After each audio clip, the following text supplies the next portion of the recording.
Welcome back to the Journey to Leadership podcast. Leadership and management insights to engage, educate, and empower. The aim of this podcast is to provide leaders at all levels of organizations with the tactics and techniques to dramatically increase effectiveness, productivity, and results in their business. My name is Corey Atkinson, your leadership and performance coach, Vice President of Strategic Learning and Development at CSPN. And since these podcasts are for all of you, my listeners, I would love to get your thoughts. If you would like to get insight on a specific topic or situation, ask a question, or just give us feedback on what you like or want to hear more of, please let me know. Please email me directly at Corey, Corey, at mycspn.com, or reach out to me and follow me on LinkedIn at Corey Atkinson. So let's get started. So you asked and I listened. Because of all my great listeners on the Journey to Leadership podcast, I'm going to be now introducing what we call our podcast interview series, an opportunity to listen to industry leaders about their insights, ideas, and strategies on how they are managing their journey to leadership. In this month's podcast, we're going to be talking to Betsy Smith. Betsy is the Global Director of Human Organizational Capabilities at Armstrong Fluid Technologies, based in over 15 countries around the world. Headquartered in Canada, Betsy is going to give us some insights on how they're managing during these crazy times of the pandemic in 2020. Betsy, thank you for joining us. Well, thanks for having me. Betsy has over 25 years of experience working in organizations around the world and is joining us to share how her organization, Armstrong Fluid Technologies, is using values to help drive them through these challenging times in 2020. In your role as a global director, tell me about how values have helped you guys make decisions during these challenging times. Well, operating on a values framework in a global environment is very interesting because, we're operating in more than 15 countries, obviously lots of different cultures and different cultural norms. But we find that we keep coming back to our values as a way to stitch the whole organization together. So whether you're working on the plant floor or the C-suite, and if you're in India or Canada, it's just a way to bind everybody together against a common sort of operating principles. In learning more about your organization, I found that your values have been in place for a long, long time. Tell me about them. Yeah, so our values framework is really built on three different values. So our values are, first of all, service. Second is learning and innovation. And the third is community. And although I listed them in that order, we don't think about them as one prioritizing over another or anything. Well, I guess let me start with the history. The values of our company were written in 1934. And when I tell new hires that, they kind of grimace a little bit because they think, oh, this is going to be really old fashioned. But actually what we've learned is that these values are really sustainable over a long period of time. And the reason they are is that they were our founders' values, which have now been passed on to our current owner, who's the grandson of the founder. And they're just deeply embedded into the way we do everything, including very big decisions at the senior level. But the way it's really been operationalized is that it's been built into everything we do. It's built into our recruitment strategy, our onboarding, our product development, our business development, our recognition programs. It's really been interwoven into day-to-day practices. And I think that is really the key. I can definitely understand why people might grimace, but what's great and what I'm hearing from you is that although they might have been created a long time ago, your values, it's really about how Armstrong lives them every day. That's very impressive. And a good example of that is just in the most recent situation. I mean, as soon as this COVID situation started impacting us, we had an executive retreat session where we actually started with a reminder of what our values are. And we decided that these values were going to guide all of the decisions that we made throughout the pandemic. And an example of that is, service was the first one. Our first goal was to continue to service our customers. That was how we started. We started thinking about our customers and how are we going to support our customers through the pandemic. Normally you'd start with, okay, how are we going to operate? What can we do? But we started with a higher goal of maintaining service for our customers, who are also, many of our customers are essential services as well. So we made a very difficult decision to continue to operate.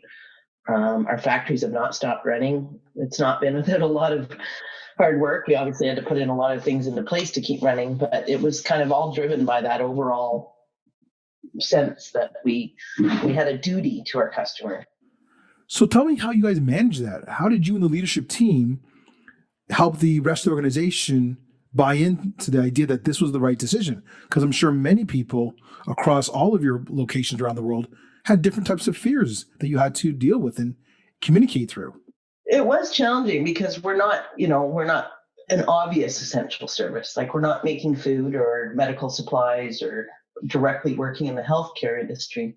Our products are pieces of mechanical equipment that go into any kind of building. Starting with that value of service, pretty quickly we stitched together the Armstrong Emergency Support Network. It's something that, in other times might have taken months to put together, but we did it in lightning fast speed.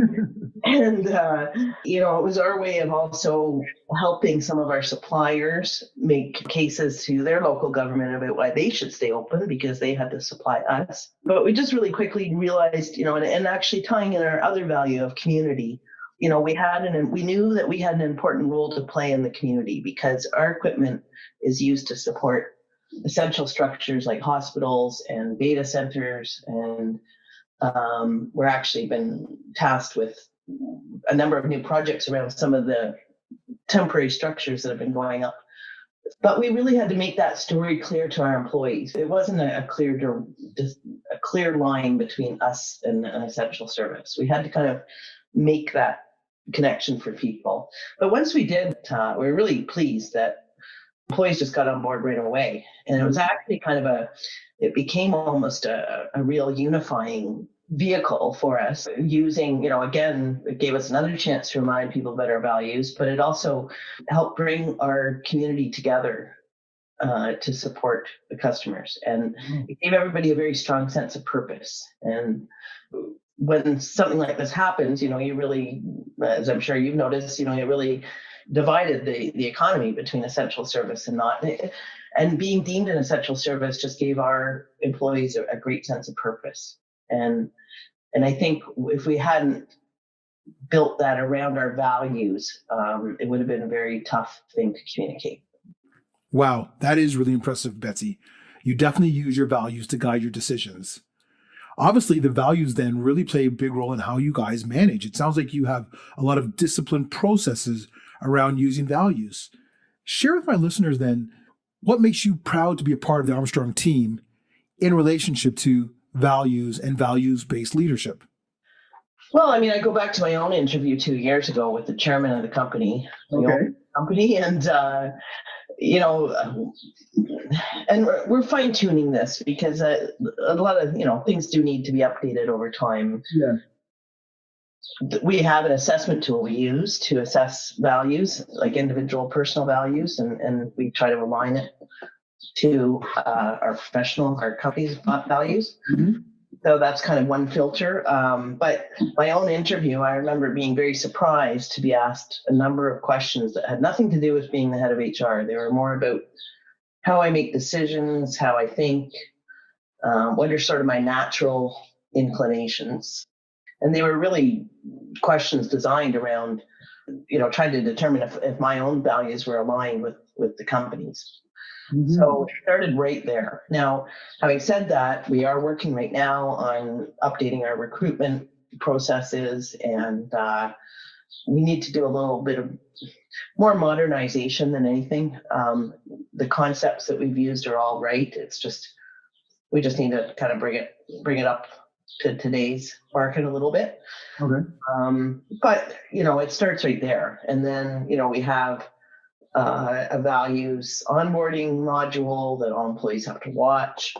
Again, that's, in my mind, that's a good start, but we need to go further. And actually this year, one of my big projects was to do a complete refresh about the values. That's very powerful that even in your interview, you saw how the organization was living their values. So we've talked about service, we've talked about community, about your other values and how that's played a role in how Armstrong has managed these unprecedented times. Yeah, I haven't talked about our other value, learning and innovation, but actually it's one of the ones that really drives the organization forward. We are a product-driven company, we're a technology-driven company. So learning and innovation is really key to our success. And I must say, of all the organizations I've ever worked in, I've never worked anywhere that was so supportive of learning opportunities. Really? All the way from the top, from our chairman. And just to tell a little story about that, like 2 years ago or 18 months ago, we launched a new ERP system, and it didn't go very well. In fact, it didn't go well at all. And I remember I was pretty new then. I had only been with the company about 3-4 months when we went live with the new system. And then, 3-4 months later, so I'd been here about 6 or 7 months by then, I remember sitting in the boardroom and the chairman of the company, we were listing all the things that had went wrong and shipments and customers are upset and blah, blah, blah. And he said, yeah, but, we're really not talking about the important thing here. And the important thing is what we've learned about our business. Yeah. And our people in the last 4 months. And I remember just sitting there just stunned, thinking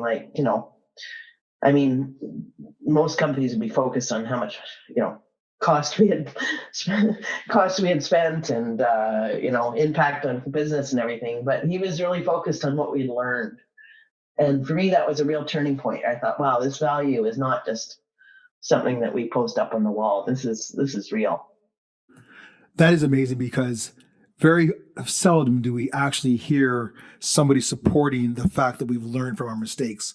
More often we get nervous because we made mistakes, but it sounds like your chairman really supported you guys in learning. He was really living those values. What else do you guys do, even maybe from a technological point of view, to ensure that this type of learning and sharing and growing happens at the front lines, not just in the executive suite?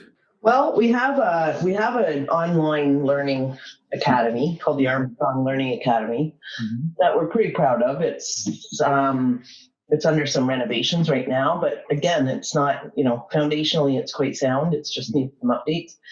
And it's a really valuable and powerful tool that we use because we're dealing with employees in so many different time zones and cultures. It's just really hard to keep everybody on the same page. I can imagine. Yeah. So that's something I'm really proud of. And, we do have, because we're a product innovation company, we have a number of learning opportunities. Like we do a lot of webinars for customers and sales reps.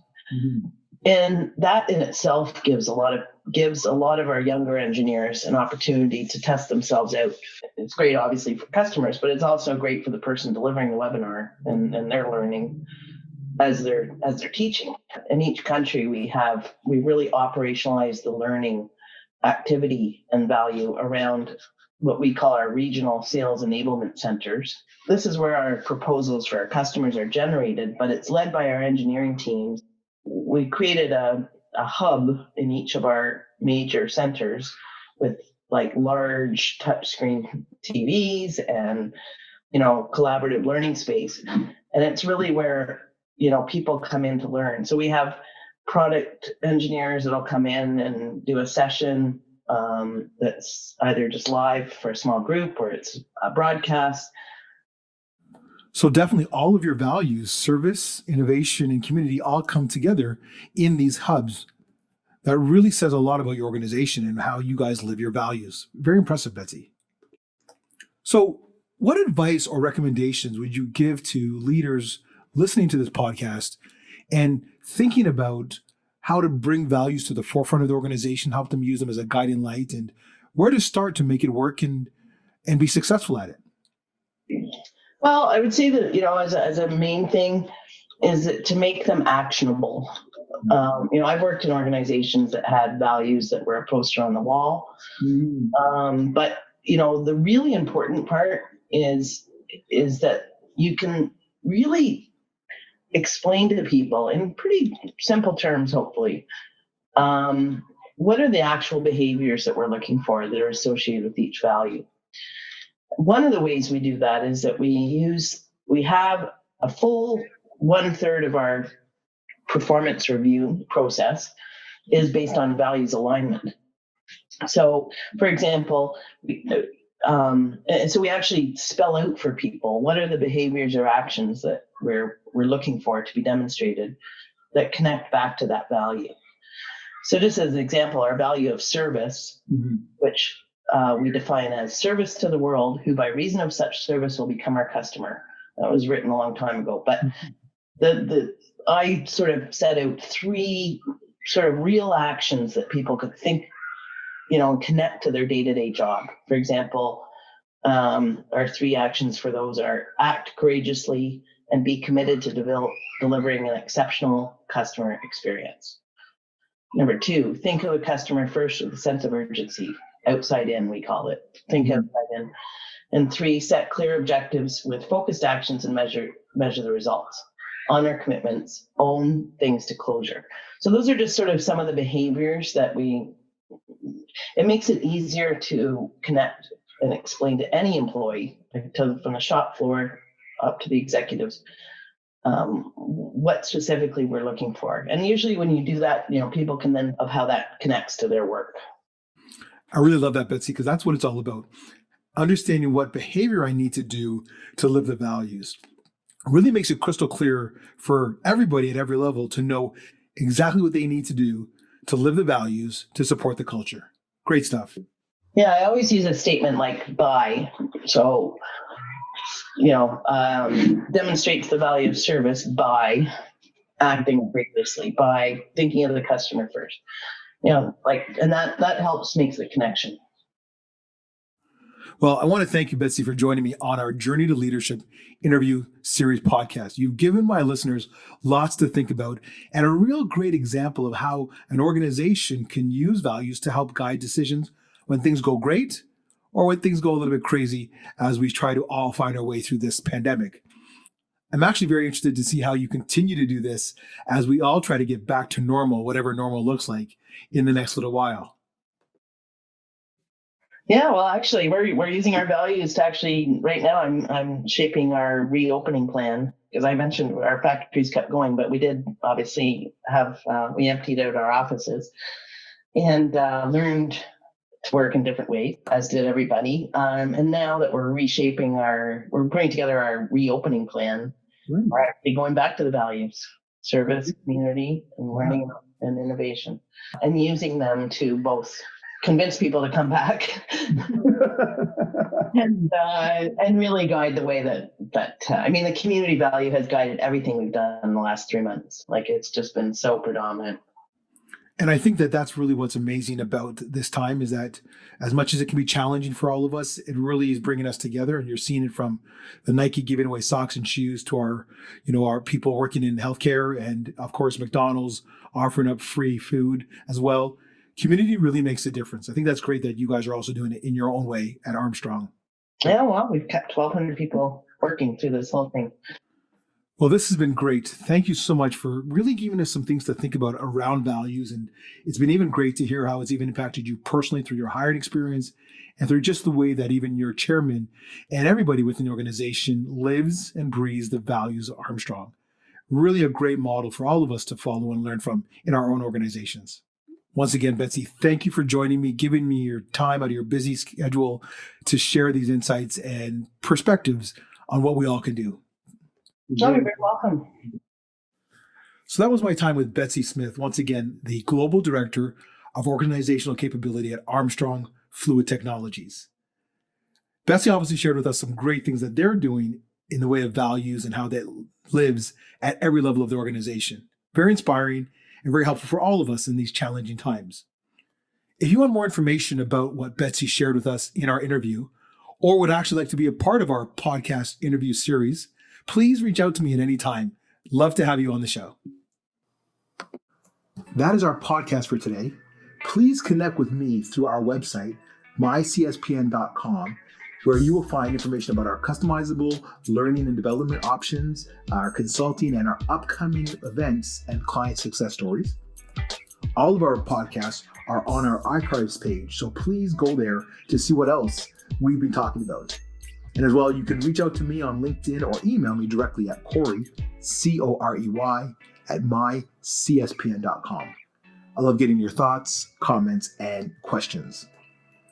And because community is key to our journey to leadership and life, I have a great offer for you, my listeners.